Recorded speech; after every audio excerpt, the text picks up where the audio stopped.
Hi guys, இன்றைக்கி நம்ம பன்னீர் butter masala எப்படி செய்யலாம்னு பார்க்கலாமா? அடுப்பு ஆன் பண்ணி ஒரு பேன் வச்சு அதில் பட்டர் ஆட் பண்ணி தக்காளி, வெங்காயம், கொத்தமல்லி இதுதான் ஆட் பண்ணேன். வீடியோ ஆனில் இருக்குன்னு நினச்சேன், அப்புறம் பார்த்தா தான் தெரியுது பாஸில் போட்டு வச்சுருக்கேன்ட்டு. பட்டரு, தக்காளி, வெங்காயம், கொத்தமல்லி இது மாதிரி தான் ஆட் பண்ணேன். நல்லா வதக்கிக்கலாம். இஞ்சி பூண்டு பேஸ்ட் ஆட் பண்ணிக்கிறேன். இப்போது நல்லா வதக்கிக்கோங்க. நல்லா சுருங்கி வரணும், அது வரையும் நம்ம வதக்கி எடுத்துக்கலாம். இது நல்லா சுருங்கிடுச்சு. ஸோ இப்போ நம்ம ஜாரில் மாற்றி அரைச்சி எடுத்துக்கலாம்.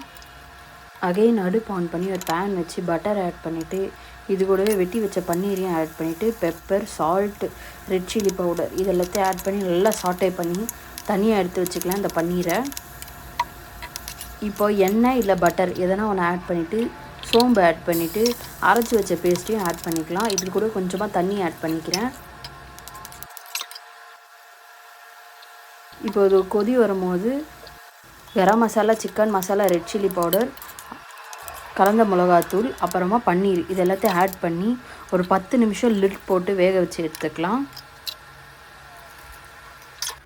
இது நல்லா சுருங்கி வந்துருச்சு பன்னீர் பட்டர் மசாலா. அவ்வளோதான். இது மேலே கொஞ்சமாக கொத்தமல்லி போட்டு இறக்கிக்கலாம். தோசை ஊற்றி தோசை, சப்பாத்தி எல்லாத்துக்குமே இது சூப்பராக இருக்கும்.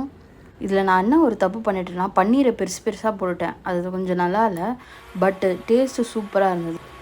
நீங்களும் வீட்டில் ட்ரை பண்ணி பார்த்துட்டு எப்படி இருக்குன்னு கமெண்ட் பண்ணுங்கள்.